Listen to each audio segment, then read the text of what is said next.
Olá, seja muito bem-vindo a mais uma entrevista com a Guide Investimentos para os canais da Band News FM. Tudo bem com você? Eu sou a Mafelo Bisotto e eu tenho o prazer de conversar aqui hoje com o economista Alejandro Ortiz sobre a alta da Selic. Tudo bem com você, Alejandro? Oi, Maria Fernanda, tudo bem comigo e com você?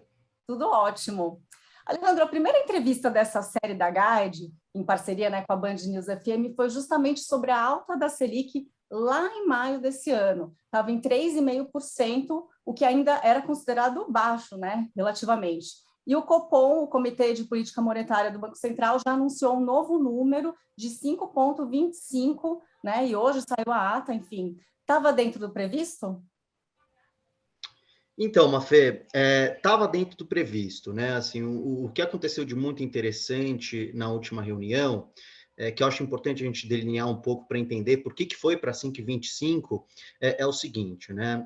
Na reunião anterior, né, o Copom tinha aumentado a taxa Selic em 0,75 ponto percentual, e ele falou que ele ia repetir esse aumento 0,75 agora, na reunião que ocorreu na semana passada, mas ele disse que ele estava disposto a acelerar o ritmo de alta, ou seja, aumentar em um ponto percentual, caso ele verificasse aí alguns problemas com o cenário, né? Dentre esses problemas, você tinha aí o que o próprio Copom citava, né? Ou seja, uma deterioração das expectativas de inflação ou uma piora do balanço de riscos, né?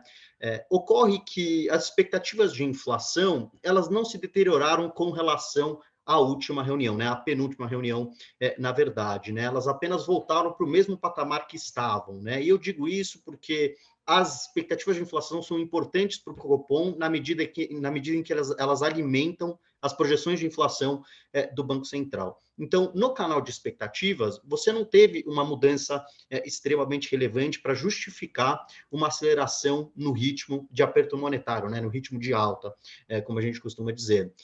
Mas ocorreu, de fato, uma piora do balanço de riscos. E o que é o balanço de riscos? O balanço de riscos nada mais é do que aqueles diferentes cenários em torno do cenário central do Banco Central que podem colocar a inflação tanto acima quanto abaixo da meta. No fator altista do balanço de riscos, você tem o famigerado risco fiscal, né? Ou seja, a desordem das contas públicas, a má coordenação da política fiscal e tudo mais. E entre essas reuniões, você de fato verificou uma piora do balanço de riscos, uma piora do risco fiscal com a questão da PEC dos precatórios, as incertezas em torno da magnitude no aumento do Bolsa Família sendo planejado pelo governo. Você também teve aí uns sinais estranhos da ala governista no Congresso, falando que se queria retirar os precatórios do teto de gastos. Enfim, o que se verificou aí na virada de uma semana, né? Ou seja, uma semana antes da reunião, foi uma piora do balanço de riscos. E o próprio Banco Central havia citado na reunião, na penúltima reunião, que, olha, se o balanço de riscos piorar, eu vou acelerar o ritmo de alta. De fato, foi o que aconteceu. O balanço de riscos piorou, ele decidiu acelerar o ritmo de alta, em linha com a expectativa do mercado, né? O mercado estava precificando uma alta de um ponto percentual nessa reunião da semana passada. E não só isso, ele, além de dar uma alta de um ponto percentual, ele contratou mais uma alta para a próxima reunião, coisa que estava já sendo prevista pelo mercado na curva de juros também. Então, para responder a sua pergunta, sim, a decisão do Copom veio bastante em linha com o que o mercado estava esperando, né? O mercado estava cobrando uma postura mais incisiva, mais decisiva por parte do Banco Central, e ele, de fato, acabou entregando esse comunicado, né, essa decisão mais hawkish, né, como a gente fala no mercado, que é quando o Banco Central adota uma postura agressiva no combate à inflação. Um ponto adicional que eu colocaria, que eu também acho importantíssimo para explicar por que o Banco Central deu um ponto percentual e não 0,75, como ele tinha planejado, foi a divulgação do IPCA 15 de julho, que aconteceu aproximadamente 2 semanas atrás. Foi um IPCA 15 de julho que veio acima da expectativa do mercado, mas além dele vir acima da expectativa, ele veio com uma composição muito preocupante, porque ele continuou demonstrando uma pressão muito relevante dos choques de oferta sobre os núcleos de inflação, e ele acabou expressando uma inflação de serviços, né? Uma inflação de serviços estava dormente até alguns meses atrás, né? Você não via a inflação de serviços por conta das restrições da mobilidade, o avanço muito lento e gradual da vacinação, mas agora que a vacinação de fato engatou aqui no Brasil, nos últimos 2 meses, você começou a verificar um aumento nos preços dos serviços que estão vindo com muita força, com essa questão da reabertura e tudo mais. Então, você teve essa combinação aí da pior do balanço de riscos por conta do risco fiscal, mas também uma composição no principal índice de inflação que ainda era muito preocupante, né? Ou seja, inflação de serviços voltando muito forte e uma pressão, uma manutenção da apreensão sobre os bens industriais, né? Causados aí pelos choques de oferta que tem atingido a economia brasileira desde meados do ano passado. Os choques de oferta, né? Só para delinear, só para deixar claro, são aqueles choques que não têm a ver com demanda, né, por bens e serviços. Então, o que a economia brasileira passou desde meados do ano passado foi aumento forte nos preços dos alimentos a partir, né, do segundo semestre do ano passado, e depois dos alimentos vieram os combustíveis, né, com a retomada no preço do barril do petróleo no mercado internacional. Aí depois dos combustíveis veio a energia elétrica, com os reservatórios em níveis historicamente baixos que pressionaram as contas de luz do consumidor, e somado a tudo isso, agora você tem os serviços, né? Então, são uma sucessão de choques aí muito complicados que se acumularam ao longo do último ano, que culminaram nessa inflação aí de 9% que a gente tem hoje em dia, né? Saiu o IPCA agora pela manhã e a inflação acumulada em 12 meses está quase batendo 2 dígitos, né? Ou seja, deixa claro que o ciclo de ajuste monetário tem que seguir em frente, né? Ok. Alejandro, eu queria agora que você desse uma explicação, assim, como se você estivesse conversando com um leigo mesmo. A gente sabe, né, a inflação aumentando tem que aumentar a taxa básica de juros que orienta ali o mercado, né, diretamente. Então, como que funciona essa equação? Por que que é necessário fazer esse equilíbrio aí para o mercado continuar andando bem? Perfeito. Bem, a taxa Selic, vamos delinear exatamente o que é a taxa Selic, porque assim, disse, a taxa Selic é a taxa básica da economia, mas muitas vezes não se entende muito bem o que isso significa. Eu vou tentar explicar do jeito mais educativo e intuitivo possível.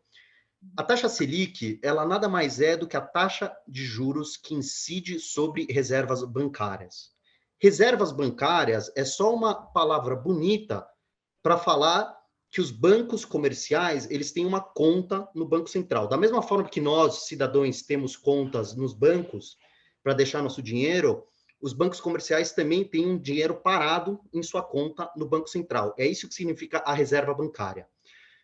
Só que o Banco Central, ele delinea um limite mínimo que todos os bancos têm que ter nessa conta que eles têm no Banco Central diariamente, né? Se chama a reserva bancária mínima, né? Só que diariamente, né, os bancos eles fazem operações no mercado financeiro, né? Eles levam dinheiro daqui para lá e diariamente existem bancos que estão acima desse limite e existem bancos que estão abaixo desse limite. A taxa Selic serve justamente para equilibrar todos os bancos, ou seja, se um banco está com dinheiro no Banco Central abaixo do limite, ele vai pegar dinheiro emprestado de outro banco à taxa Selic. Da mesma forma, o banco que está com esse limite acima vai emprestar para outro banco a taxa Selic.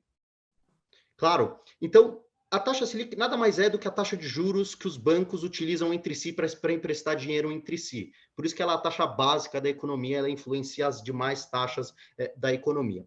Mas voltando aqui especificamente à sua questão, por que a gente precisa fazer isso? Pela seguinte razão. Quando a gente tem um processo inflacionário, né, uma alta de preços, isso geralmente significa que ou você está tendo muita demanda por bens e serviços, ou você está tendo choques de oferta, né, que nem eu estava mencionando, alta nos preços dos alimentos, alta nos preços dos combustíveis, alta no preço de energia elétrica, tudo isso em economia a gente denomina choque de oferta, né? Isso naturalmente causa um avanço dos preços e na medida em que se torna necessário atingir a meta de inflação, porque esse é o mandato central do Banco Central, o aumento na taxa de juros, ele funciona como uma espécie de desacelerador da atividade econômica. Então pensa você, né? Você é um consumidor ou você é um empresário? Se o custo de crédito, se o custo do crédito aumenta por causa do aumento na taxa Selic, você tem que pegar mais do seu dinheiro ou para pagar os juros do seu cartão, ou no caso da empresa, tem que pagar os juros de uma máquina ou o capital que ela alugou. Na medida em que as pessoas têm que pegar esse dinheiro para pagar juros, elas já não podem usar esse dinheiro para consumir bens e serviços, certo? Então, na medida em que você desestimula essa demanda, você também causa um desaquecimento da economia que, em tese, deveria trazer a inflação para baixo. Então, são esses os dois canais, né? Você tem o canal do empresário, que ele para de investir porque o custo do crédito, né, o custo do capital ficou mais caro, e aí, parando de investir, ele desaquece a economia e traz os preços para baixo. Mas você também tem o canal do consumidor, né, que tem aí, né, uma série de dívidas cuja taxa Selic influencia indiretamente e cujo aumento faz com que o consumidor tenha que pagar mais juros, e tem que pagar mais juros, ele tem que consumir menos de outras coisas, né? Ou seja, se paga juros, você não tem dinheiro para comprar bens e serviços. Então, você acaba desaquecendo a economia por essa frente e trazendo os preços para baixo também. Então, para o empresário, para o consumidor comum, essa taxa alta aí é ruim, porque ele vai acabar comprando menos. Mas, por outro lado, tem os investimentos, né? A pessoa pode se beneficiar muito também olhando para esse lado. Isso, assim, quando eu falo investir, assim, a gente tem que diferenciar entre um empresário investidor que sofre com a alta da taxa Selic, porque o custo do capital dele aumenta. Você já pensa, você se alugou uma máquina para produzir alguma coisa. Aí incidem juros, né, sobre esse aluguel. Se a taxa Selic aumenta, esses juros provavelmente vão aumentar, e aí você se ferrou, né, como empresário. Mas, como você bem Ou o denominou, para empresário que de quem repente está investe... ampliando o seu negócio, né? Ele precisa de empréstimo, ou Exato, só que está comprando um exatamente, precisa de apartamento. empréstimo. Exatamente. Aí, para esse cara é ruim, para esse cara é terrível o aumento na taxa Selic, porque os custos dele vão aumentar, né? Ou seja, a pressão de custo para produtor é sempre uma coisa ruim, porque come a margem de lucro dele, possivelmente pode causar problema nas finanças pessoais dele. Então, para o investidor, para o consumidor investidor, digo o produtor mesmo, não o cara que está lá no mercado financeiro. É ruim, de fato é ruim. Mas, como você bem delineou, para certos investidores no mercado financeiro, o aumento da taxa Selic acaba sendo um movimento bastante atrativo, principalmente aquele investidor que tem como preferência a renda fixa, especialmente aqueles papéis atrelados diretamente à taxa Selic, como, por exemplo, uma LFT da vida, né? Uma letra financeira do Tesouro, que é um título público emitido pelo Tesouro Nacional, atrelado à taxa Selic, né? Ou seja, se a taxa Selic aumenta, a rentabilidade desse título também aumenta. Só que é uma via de duas mãos, né? Se, por um lado, o aumento da taxa Selic beneficia os investidores de renda fixa, ele causa um temor nos investidores de renda variável, porque se torna mais atrativo investir em renda fixa, fluem recursos da renda variável para a renda fixa e, portanto, fica relativamente menos atrativo investir na renda variável, né? Então, é uma via de mão dupla, né? Digamos assim. 4,5% ainda é uma taxa ok para os dois investimentos? 4,25. 4,25, É. desculpa. Não, assim, quando a gente pensa em investimentos financeiros, a gente sempre tem que pensar na taxa real de juros, né? A gente tem que pensar qual que vai ser nosso rendimento expurgado o efeito da inflação, né? Então, você pega lá uma taxa Selic, que na nossa visão vai terminar 2021 na casa dos 7%, mais ou menos. E aí uma taxa de inflação, que a gente está esperando aí uma taxa de inflação para 2022 na casa aí próximo dos 4%. Faz 7 menos 4, é uma taxa real de 3% ao ano. Uma taxa ainda baixa. É uma taxa ainda baixa que não deve ser forte o suficiente para retirar o apetite da renda variável. Ou seja, não vamos voltar, né, aos famosos anos dos juros extremamente altos, Selic a 14,25%, Selic a 14,5%. Nesse cenário, aí com certeza a renda variável fica bem menos atrativa, porque a taxa real de juros fica muito mais elevada, né? Mas na medida em que não se espera uma taxa de juros tão elevada assim, que nem eu falei, na casa dos 7, talvez 7,5, depende muito do comportamento do Congresso, ainda fica muito atrativo investir em renda variável, né? Mesmo com uma Selic na casa dos 7, 7,5. Você saber que antes do Plano Real a gente já teve umas taxas absurdas, né, Alejandro? Não, absurda, né? Eu me lembro na época que Hermínio Fraga, se eu não me engano, né? Em 99, ele jogou a taxa Selic de 20 para 40% numa reunião só, assim, foi um negócio absurdo, absurdo. Surreal. Bom, e você poderia dar exemplos de investimentos indicados para esse momento? É possível dar essas dicas? Olha, eu acho que assim, pensando em investimentos, que nem eu estava falando, assim, acho que renda variável, naturalmente, em função do patamar ainda historicamente baixo da Selic, continua se tornando um investimento bastante atrativo, E aí principalmente, são na ações minha basicamente, ou tem algum outro tipo, assim? Isso, não, ações, fundos imobiliários, é basicamente isso, né? Ações e fundos imobiliários ainda continuam sendo ações interessantes, principalmente, na minha visão, aquelas que têm pouca sensibilidade ao ciclo econômico, né? O que eu quero dizer com isso? O Banco Central está subindo os juros agora, que nem a gente estava comentando, porque ele tem que desaquecer a atividade econômica, né? Só que o aumento de juros dado agora, ele só surte efeito no ano que vem. Então, a gente não vai ver o PIB desempenhando mal esse ano, porque a política monetária não exerce efeito relevante sobre a atividade nesse ano. O efeito se dará com força intensa somente no ano que vem. Então, os dados de atividade no setor de serviços, no setor industrial, no varejo, vão começar a ter um desempenho mais negativo somente lá para o final do primeiro trimestre, segundo trimestre do ano que vem. Naturalmente, diante de um cenário onde a atividade econômica está mais pressionada, aqueles ativos mais sensíveis ao ciclo econômico serão os ativos que sofrerão mais. Então, na minha visão, a ideia é alocar, né, investimentos em empresas com baixa sensibilidade ao crescimento econômico, tal qual empresas do setor de saúde, tecnologia, finanças disruptivas, esse tipo de coisa, e se afastar um pouquinho, acredito eu, de empresas ligadas ao setor de consumo, a coisas que são mais cíclicas, né? Coisas que são muito sensíveis, que não estava falando à atividade econômica.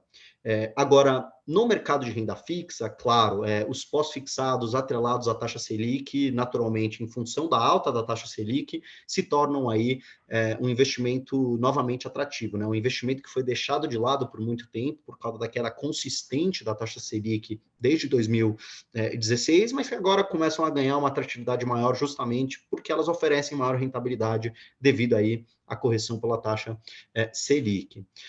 Mas eu, pessoalmente, ficaria assim, pensando em renda fixa, eu pensaria em alocar, né, em pós-fixado, né, em ativos, em títulos pós-fixados, títulos atrelados à Selic, mas também títulos atrelados à inflação, como Tesouro IPCA, cujo nome formal é NTNB, né?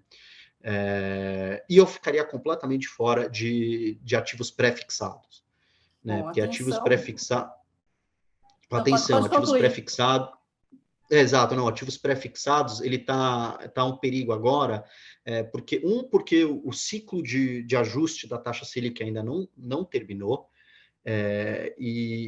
cara, Selic, assim, ciclo de ajuste na Selic pode sempre ser uma surpresa e os papéis prefixados sofrem muitos, né? Digamos que decide por alguma razão, né? Você falou, putz, eu acho que a curva de juros já ficou empinada demais e você decide ficar vendido na taxa, né? Que é essencialmente isso que você quer fazer quando você compra um título prefixado.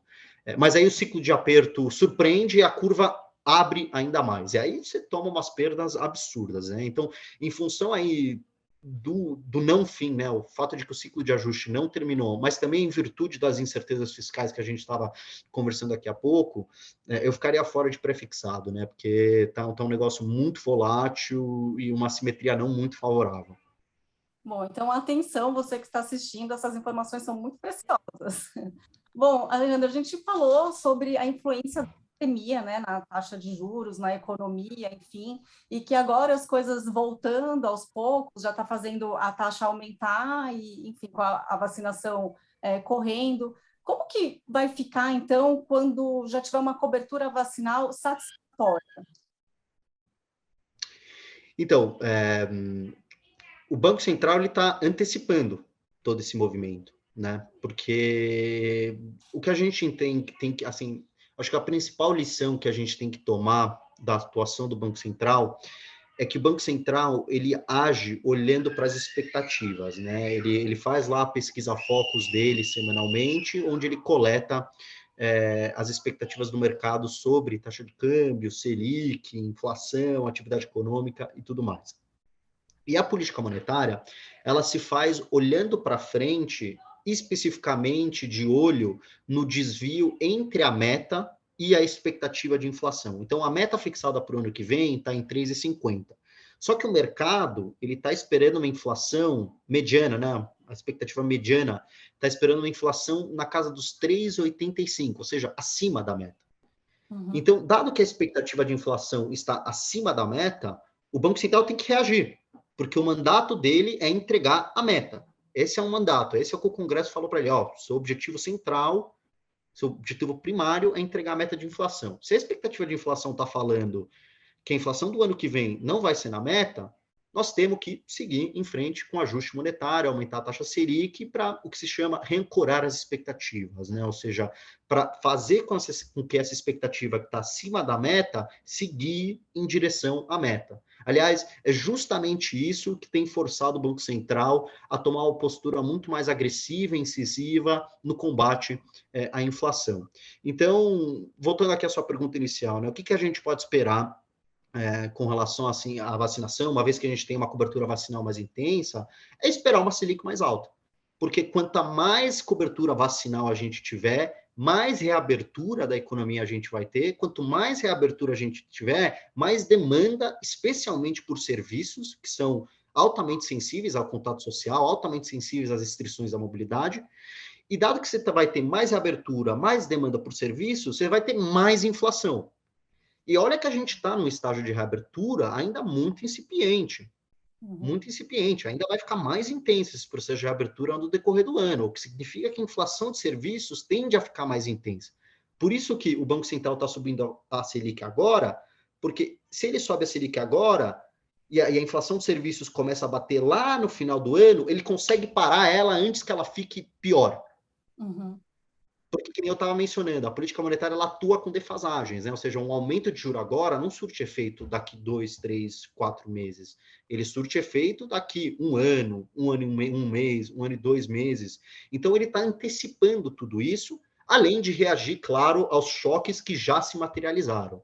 Né? Ou seja, ele quer evitar que uma situação que já está ruim fique ainda pior. Então, é isso que a gente pode esperar.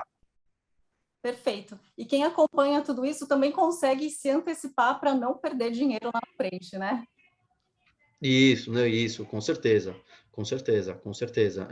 Sempre ficar de olho que assim, aquilo que eu falei, né? Claro, renda variável ainda continua sendo muito atrativo, mas tem que ter em mente essa questão da sensibilidade ao ciclo, porque a atividade econômica no ano que vem vai sofrer, porque o Banco Central já admitiu que ele vai praticar uma política monetária, como se chama, contracionista, né? Ou seja, se chama contracionista porque ele vai contrair a atividade para desaquecer a economia e levar a inflação em direção à meta.